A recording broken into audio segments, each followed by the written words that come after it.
Halo, Assalamualaikum warahmatullahi wabarakatuh. Ketemu lagi dengan Ustazah Indah. Jadi, pertemuan kali ini kita akan membahas kebahasaan teks eksposisi.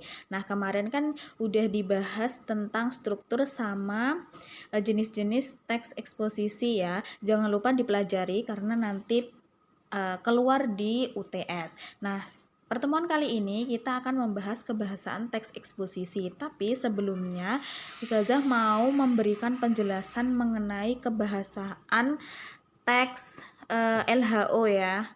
Cuma sedikit kok. Oke?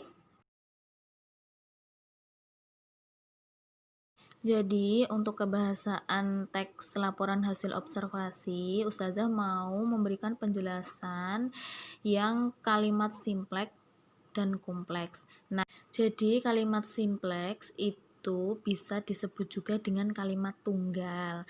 Nah, kalimat simpleks pengertiannya yaitu kalimat yang hanya terdiri atas satu struktur dengan satu verba utama.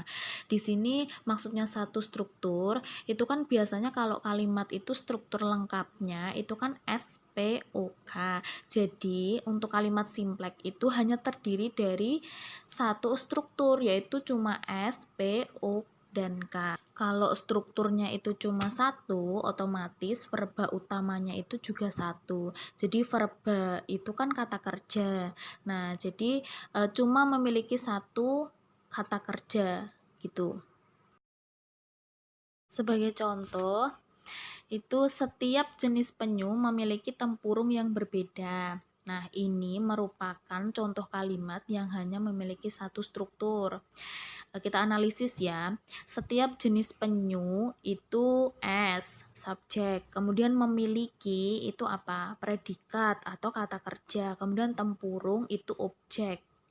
Gitu ya. Kemudian yang berbeda itu K-nya, keterangan.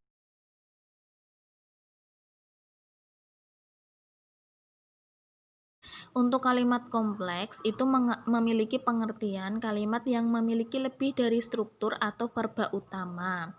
Jadi untuk kalimat kompleks itu memiliki lebih dari satu struktur atau verba utama. Kalau tadi kan simpleks tadi memiliki SPOK cuma satu ya, tapi kalau kompleks itu memiliki lebih dari satu. Contohnya kalau seumpamanya ditandai dengan koma, jadi SPOK, koma, kemudian SP seumpamanya atau SPOK lagi. Nah, itu merupakan penanda bahwa kalimat tersebut adalah kompleks.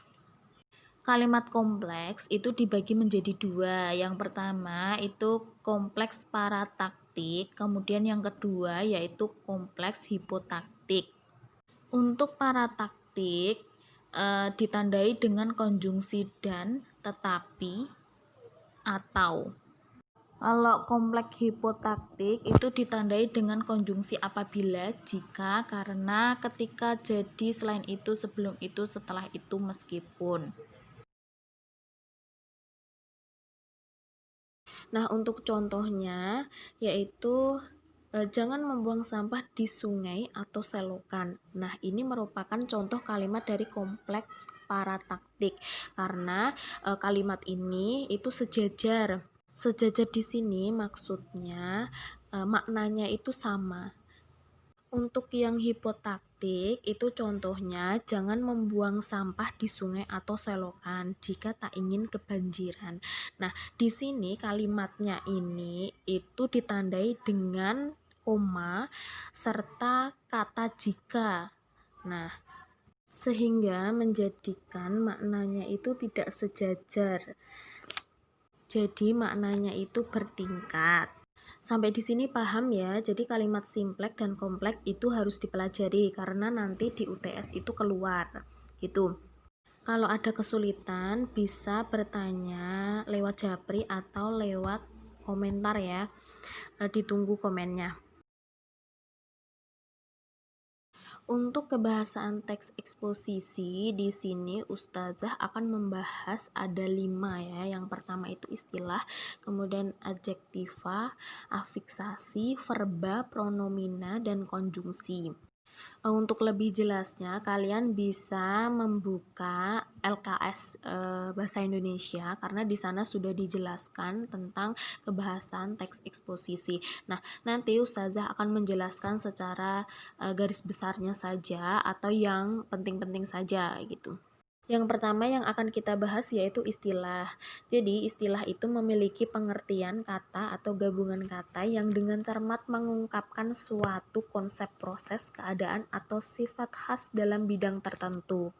Jadi, penulis itu biasanya kan menentukan tema atau topik yang akan dibuat teks eksposisi. Nah, tentunya di sana itu terdapat istilah-istilah yang jarang pembaca itu ketahui. Contohnya saja kalau seumpamanya dalam dunia kesehatan biasanya kita akan menggunakan istilah-istilah virus, bakteri, kemudian istilah-istilah kedokteran seperti itu.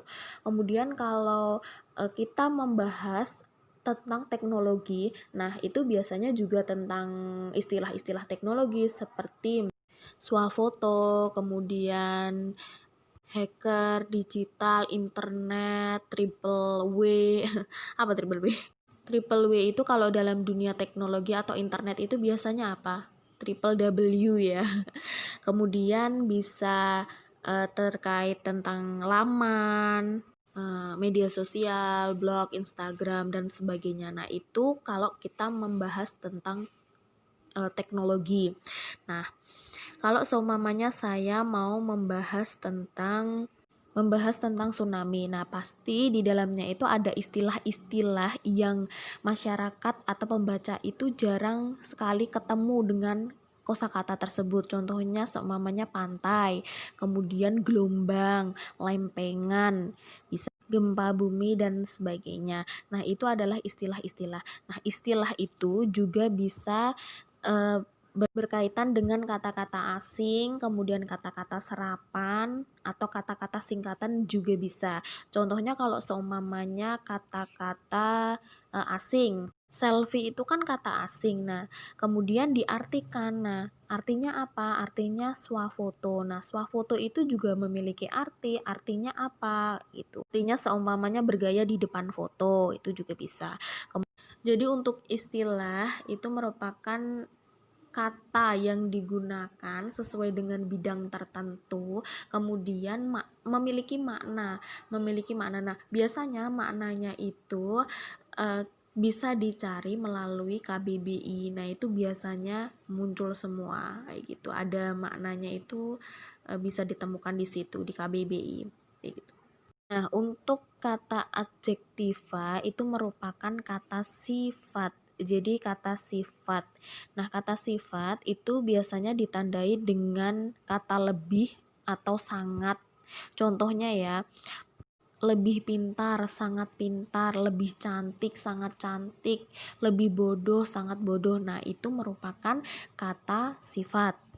Bisa juga ditandai dengan imbuhan ter. Contohnya tercantik, terpintar, terbodoh, terkaya, termampu, terbaik, terjahat. Nah, itu bisa ditandai dengan kata ter. Kemudian bisa juga dengan ditandai kata tidak. Contohnya ya, tidak baik, tidak bodoh, tidak kaya. Nah, itu gitu. Itu cara menandai kalau kata tersebut itu kata sifat. Kebahasaan selanjutnya yaitu afiksasi. Nah, afiksasi itu merupakan imbuhan. Jadi imbuhan kemarin itu ada apa aja? Jadi ada awalan atau prefix, kemudian sisipan, infik, akhiran sufik, afik itu gabungan. Nah, contohnya kalau awalan itu apa? Membaca gitu ya. Kalau sisipan itu bisa kerudung, kata dasarnya itu kan kudung, jadi mendapat sisipan er. Kalau gabungan itu contohnya kayak ketiduran. Nah, ketiduran itu mendapat imbuhan awalan kemudian akhiran an. Jadi ketiduran. Nah, itu untuk afiksasi. Kemudian kebahasaan selanjutnya yaitu verba atau kata kerja. Nah, kalau kata kerja itu biasanya bisa disebut dengan predikat ya. Nah, salah satu menandai kalau kata tersebut itu kata kerja, itu bisa diberi imbuhan me. Contohnya membaca. Nah, membaca itu jadi kata kerja. Kalau memintar emang ada, nggak ada ya. Jadi itu bukan kata kerja. Kemudian meniduri. Nah, bisa. Apalagi? Masak, mencangkul. Nah, gitu. Itu ditandai dengan imbuhan me. Kemudian juga bisa diberi awalan di. Contohnya kalau seumpamanya makan, makan itu kan kata kerja. Nah, dikasih awalan di, dimakan, dicuri, dipakai, dipunyai. Nah, itu tandanya kata tersebut adalah kata kerja karena bisa diberi awalan di. Kalau seumpamanya pintar ya, pintar itu kan kata sifat, kemudian dikasih awalan di pintar, di bagus itu kan nggak bisa. Contoh lagi kalau seumpamanya kata benda diberi awalan di nanas, di mangga itu kan nggak bisa. Nah, berarti itu bukan kata kerja. Itu adalah cara untuk menandai sebuah kata kerja. Selanjutnya yaitu pronomina atau kata ganti. Nah, biasanya di dalam teks eksposisi ini menggunakan kata ganti. Nah, untuk kata ganti sudah tahu kan? Untuk kata ganti, jadi di teks eksposisi itu jarang sekali menggunakan kata ganti persona. Nah, kata ganti persona itu seperti kata ganti orang pertama, orang kedua, dan orang ketiga. Nah, biasanya di teks eksposisi itu menggunakan kata ganti petunjuk. Contoh dari kata ganti petunjuk itu seperti ini, itu, sini, sana. Nah, itu kata ganti petunjuk. Untuk kebahasaan yang terakhir yaitu konjungsi. Konjungsi adalah kata yang digunakan untuk menghubungkan satu unsur dengan unsur yang lain. Nah, di teks eksposisi biasanya menggunakan konjungsi antar kalimat dan konjungsi subordinatif. Untuk konjungsi antar kalimat itu contohnya seperti konjungsi pertentangan dengan contoh kata namun, tetapi, biarpun demikian, sekalipun demikian, atau konjungsi antar kalimat waktu, contohnya kemudian, sesudah, konjungsi antar kalimat penambahan, tambahan pula, lagi pula, selain itu, kemudian konjungsi antar kalimat pembalikan dengan contoh kata sebaliknya, dan konjungsi-konjungsi antar kalimat yang lain. Nah, konjungsi antar kalimat itu letaknya setelah kalimat. Jadi kan ada kalimat, kemudian ditandai dengan titik, setelah itu ada konjungsi. Nah, itu adalah tanda dari konjungsi antar kalimat. Nah, untuk konjungsi subordinatif itu untuk konjungsi subordinatif itu memiliki pengertian yaitu konjungsi yang menghubungkan dua klausa atau lebih. Nah, klausa itu apa? Jadi klausa itu kalimat yang memiliki struktur S sama P. Jadi minimal S sama P, subjek sama predikat. Untuk konjungsi subordinatif itu biasanya letaknya itu ada di satu kalimat, tetapi di dalamnya itu ada beberapa klausa. Nah, biasanya juga ditandai dengan koma. Contohnya konjungsi subordinatif waktu. Contoh katanya itu sejak, semenjak. Kemudian konjungsi syarat. Contoh katanya jika, kalau, asalkan, bila. Dan ada lagi contoh konjungsi subordinatif hasil. Kata contohnya itu sehingga, sampai-sampai, makannya. Nah, itu adalah contoh dari konjungsi antar kalimat dan subordinatif. Nah, lebih jelasnya kalian bisa membaca di buku LKS. Kalau seumpamanya ada pertanyaan, itu bisa melalui japri atau lewat komentar. Sebelum kita tutup pembahasan tentang kaidah kebahasaan teks eksposisi, Ustazah mau memberikan satu lagi materi buat kalian, yaitu verbal aktif transitif dan verbal aktif intransitif. Nah, ini nanti keluar di UTS, jadi dipelajari ya. Jadi untuk verbal aktif transitif itu merupakan kata kerja yang memerlukan objek, sedangkan verbal aktif intransitif itu kata kerja yang tidak memerlukan objek. Nah, contohnya yang transitif itu Ani mempunyai. Lah, mempunyai apa? Lah, itu merupakan contoh dari transitif. Kemudian Ani melempar. Lah, melemparnya itu melempar apa? Lah, itu memerlukan objek. Nah, sedangkan verbal aktif intransitif itu bisa menggunakan objek dan bisa tidak menggunakan objek. Contoh katanya itu atau klausanya itu Ani bekerja. Lah, bekerjanya kan itu bisa menggunakan objek dan bisa tidak menggunakan objek. Kemudian contoh lain yaitu Ani memasak. Nah, itu kan bisa kan, kalau tidak menggunakan objek kan juga bisa. Ani memasak nasi goreng. Nah, itu kalau menggunakan objek. Kemudian Ani makan. Nah, itu kalau seumpamanya ada objeknya itu bisa Ani makan roti. Nah, seperti itu. Jadi itu ya penjelasan dari kaidah kebahasaan teks eksposisi. Jangan lupa dipelajari.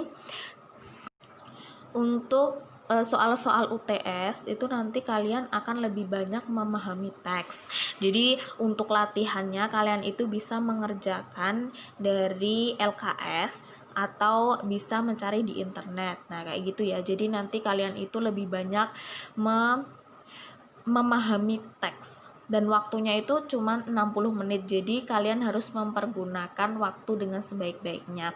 Nah, itu ya, jadi untuk pertemuan kali ini kalian harus mempelajari apa yang telah disampaikan dari pertemuan-pertemuan sebelumnya, dan minggu depan insya Allah akan UTS. Jangan lupa untuk belajar. Kalau seumpamanya ada masalah atau kesulitan bisa bertanya via japri atau komentar. Nah, terima kasih. Wassalamualaikum warahmatullahi wabarakatuh.